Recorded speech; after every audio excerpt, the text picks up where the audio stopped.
This is Live with Miami's Community News, and I'm Michael Miller. Very special guest is Jessica Vreeze. Thank you very much for being here. All right. And so, Jessica, I just want to make sure people understand it's Vreeze, Yes. not with a B, but with a V. Yeah, with a V. And you're an artist. So first, tell us about you as a human being and how you started in this art arena and about sharing what you have inside and why you wanted to share that. So first, I want to thank you for having me because it's a great opportunity and I'm delighted to be here for a second time. Why am I an artist, if it's the question? I just saw something online 2 days ago saying art chose me to be an artist. I have not chosen it. And I don't agree with that. You totally choose to be an artist. So we all have talents and we can work on things that we are not talented on if we want. We always have a way to express ourselves, but being an artist is a true decision because it's not hard when it comes to creating and really expressing who you are, what you want to express, but it's hard on the everyday because it's one of the only jobs that doesn't get a monthly paycheck, healthcare, and or like even a recurring income. So if someone wants to become an artist, they need to feel it in their heart, soul, and have a lot of work. And driven. A lot to be able to do that, where so often it is unrewarded. And so often when we do things, whether you're on stage or whether you're a writer, right? If you don't get that feedback and you don't get the connection to the people, do you wonder, say, why am I doing this? Or but is it so inside to say, no, I need to keep going? So I think you never wonder why you're doing this because this is the obvious way. You know that you want to be doing it and you want to find the ways to keep on doing it. And also I heard you are who you are. From birth to now, the choice you make will make who you are to the external people. And you need to be driven and you need to be passionate. When did you externalize that as far as your being a creative person? I always drew. And it's not only about visual art. I love art in all form. I love art when we look around in the street and you look at buildings, you see the little details, everything is thought. Even the shirt we're wearing, the music we're listening. So sometimes when you look at something, you see something different than a lot of other people that aren't into it. You might be like, oh, look at that. The rest of us are going, yeah, okay. It's just one of a million. So I'm so happy that you recognize that. So tell us about some of the work that you have here on the table. So the idea is also that art really brings happiness to the world and it uplifts people and it inspires. Even if, as you said, you see it in the corner of your eyes, it will leave a lasting impression and then you carry it. It's like a smile. If you see somebody smiling, you will just keep on smiling. And if you see somebody with a bad face and like not happy, you will say, what happened? And then, it makes an impression. So for example, I wanted absolutely to explain the difference in mediums, the difference of between original, limited edition, open edition, what type of art, photography, painting. And on the overlays we have under your name, but visual artist. Yes. So what does that mean? So visual artist means that I use mainly images or visual thing to show my art. So it could be painting, it could be art installation, it could be photography, and I have the chance to be able to do all of them differently, but all of them. So I like to not be limited to one medium, but to go from one to the other. But I keep the same story. It's about people and places and the way they interact with one each other and bringing more positivity into our world. Okay. So tell us about some of the work that you have here. Okay, so here I brought a photograph that is actually now at the Old Print Shop Gallery in New York, which is a great gallery that is representing me. And it's a photograph I took in Breda in the Netherlands. And I thought this doesn't have a timestamp on it. So it brings you to think what is happening there. And you think it could be like a mother and a daughter, two friends. You never know. There is a story that you can create in your head.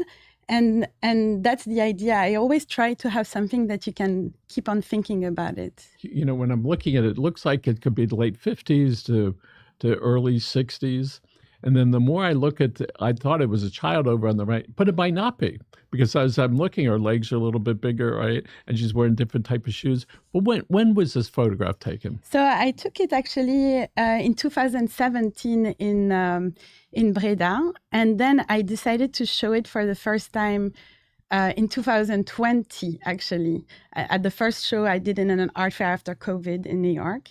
And then I showed it again in Miami, because this, for example, is an original work. So it's created by me, it's original, but it's a limited edition. So it exists in 2 sizes. Every time I can print it 5 times plus 2 artist proof. And yeah, that was one of the things I wanted. So tell us about the first time that your work was on display in a place that you were really excited about. So I did in 2016 my first solo show in a gallery in Chelsea. It was incredible. Like it was just after moving from Luxembourg. I decided that I wanted to start my career in a big way in the US. And I got this opportunity to do a show with 18 art pieces all by myself. And I co-created with another artist a flash mob, which is, like you have something happening like that is not expected. So we had 18 dancers, one for each art piece. And we were also using this opportunity to raise money for Save a Child's Heart, who's helping children with a congenital heart disease. So we kind of did everything at the same moment. And so what happened is I had more than 250 people. We had security at the door. People were waiting to come in. It was incredible.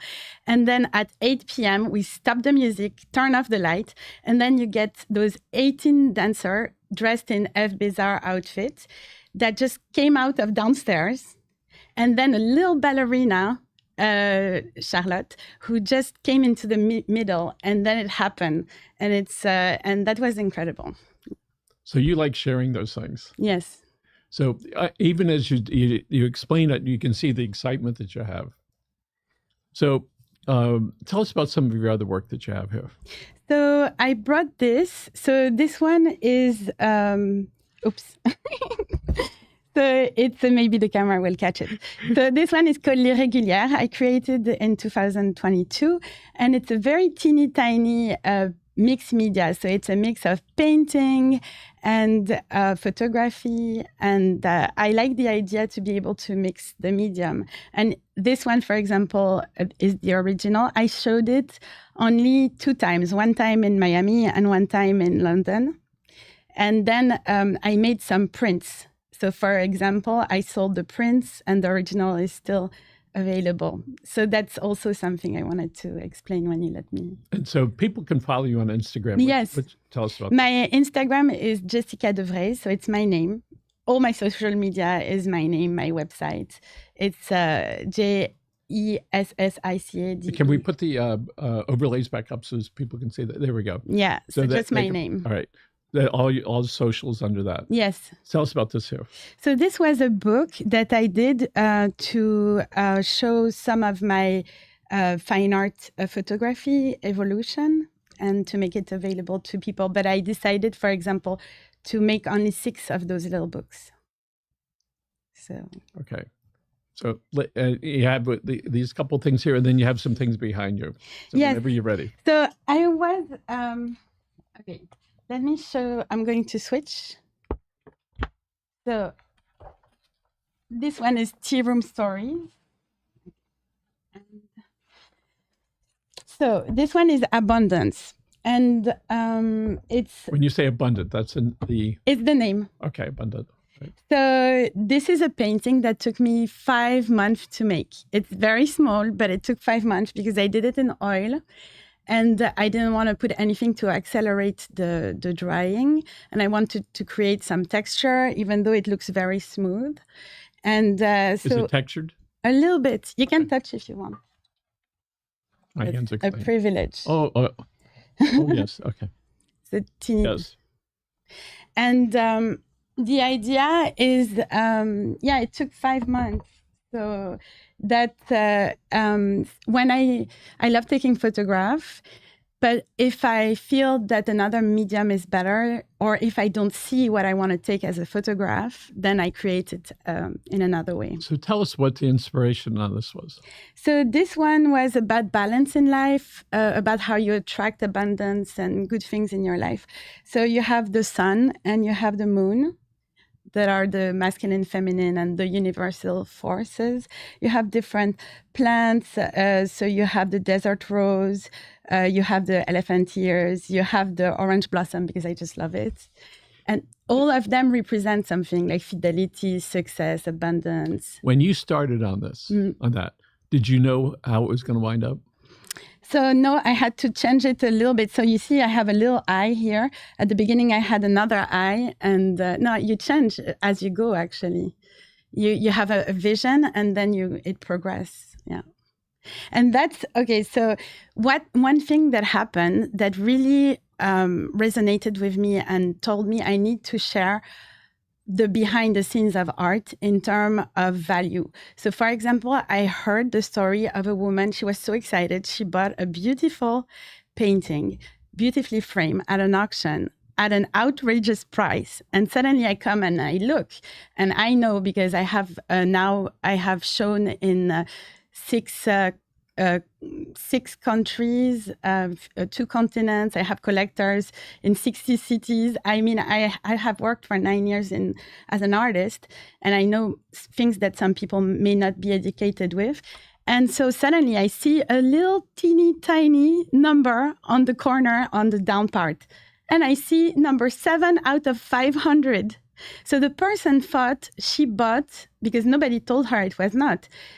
It was advertised as a painting, but it was not. It was a print of a painting that was reproduced 500 times and sold with a price of a real original painting. And I thought we need to explain that to people, because art is something that has no value, because it really draws emotion, makes you happy. You fall in love with an art piece, you like the artist's story, and you're invited into that. But also you need to understand, the difference. Why are you paying $50? What are you paying $10,000? Why are you paying all those things? So for the non-collector, you might look at something, let's say it's $500. And that has a certain feeling for them. But when they hear the story about that, it adds value to that. Yes. All right. And so when somebody looks at something, where are they going to get the storyline? And where do they get to meet an artist that can have the conversations that explain how this is working? So nowadays we have social media, which is great because you can learn a lot there. But of course, when you have art fairs, you have exhibition in galleries, on opening nights, you're sure to meet the artists most of the time. And this is also why you should also invest in artists that are currently creating and living, that you have the chance to really meet. Yeah. So in Miami, there's Coconut Grove Art Festival. Typically is in February. Yes. Right? And then there's one here in South Miami. When you go and you can see the artist and have a conversation about it, it certainly enhances it when it's up on your wall or on your door, wherever it is, because it's really when a collector can say, I met this artist, and you ought to hear her story. I remember last time when we spoke, tell me about, did you have some explanation on some of your work? So normally in certain venues, I put a little explanation. Like, for example, now I have an art piece at the Museum of Coral Gable. It's called Keep on Dancing. And I wrote a little paragraph to explain to the viewer, as I was there for the opening night, but I'm not there every day. But most of the time, it's also part of how you show your work. Do you want people to just discover? Like, I like to think of Mary Poppins, my work, I like to think as you're going to step in and enter a new universe. So it's your journey. So you were in Miami Beach. We have an event over there once a year. Tell us about that. So there is many events in Miami. There is Art Basel that is extraordinary. You have more than 10 main art fairs. Then you have small satellite art fairs. You have gallery shows, you have shows in... So there's a main one, plus all throughout... Oh, yes. All throughout... You could not sleep for 7 days and have not done everything yet. You know, it's so rich and incredible. And you have all type of art. And that's also the thing. The artists need to show their work. There is many ways to show your work. And you have specific things like art fairs that are curated. So not every artist is able to come. You have markets, you have outdoor festivals, you have restaurants, you have galleries, you have shops, design concept stores. And there are all sorts of artists. Yes. The type of work you do. Tell us some of the other, what would fall under the artists. What type of work do they do? So you have artists that are really specialized in one medium and they stick to that medium. Is that the question you ask? So those are really like painters. You have abstract artists. You have installation artists. I was at a museum recently and it was incredible. You could touch something and you would hear a noise on the other side. I love the idea when the spectator becomes part of the art. Mm-hmm. So, and you have the photography is, you think it's only one click, but it's not only one click. It's more than that. You have a vision, you frame a moment, then you take a picture, then you decide whether you're going to print it, how you're going to print it, what you're going to use to print it. Let's talk about that banana at the Art Basel a few years ago. This banana, yeah. So this was very interesting. So that's also this. You have new ways to show work. You have like augmented reality, you have digital work, and you have stunts. Just as a matter of explanation. Yes. It was a board on the wall, and taped to the board was a banana. A banana. So the idea is that Maurice Catalan, the artist, he had this process. So every time he would create, he would sit in his studio, put a banana with a tape on the wall and think, what am I going to create?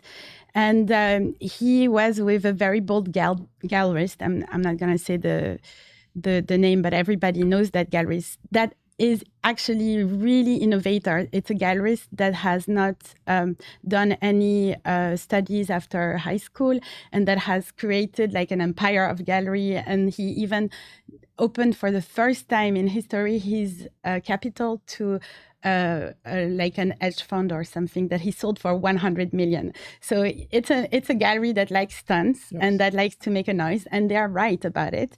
So this man decided in the end, they decided that they would put the banana on the wall. I was there. I was at Art Basel that day.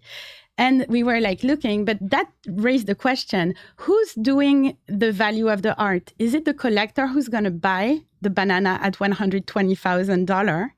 Which is actually just a concept, because what they sold is not the banana because the banana is rotting on the wall. They sold the right to be able to reproduce this installation on your wall. And they sold this 3 times at $120,000, if my numbers are correct. And this sold for 1.2 million recently. Like, again, it's who's making the value? The artist, the gallerist, the art fair, because there is this combination. The artist is not known, the gallerist is very known. Art Basel is extremely, Miami is extremely exceptional. And then there is the collector who decides, well, I'm going to put the money. It's wonderful. But you bring up a really good point. We have just a couple of minutes left. How does the value of it come about? So you have people all over that have that influence, and if the collector says, "I love that," and it's talking to me, it's certainly worth a lot more to the collector, right? So, do we have some other things behind you there? Yes. So, okay. So, for example, I'm going to show you this. So here's what we have 3 minutes left in this part. Okay. All right. So I decided that I wanted. Should I put it here? Okay. That I wanted to put my art accessible to people, at least a little bit, because I love art, and when you can't buy something, you're like, oh my God, I'm so disappointed. So, for example, this is called Cutie. It's an edition of 5 photographs of the same. So this photograph. And I decided to do one that is very accessible on this size. And then it goes up one size. So it's 5 across the sizes. And so the first one is $120, and most of my first one that are minuscule like that goes really fast. And then you have one that is 500 that is a little bit bigger, et cetera, et cetera. But yeah, I wanted to say that sometimes, like some of your art is going to be so wanted.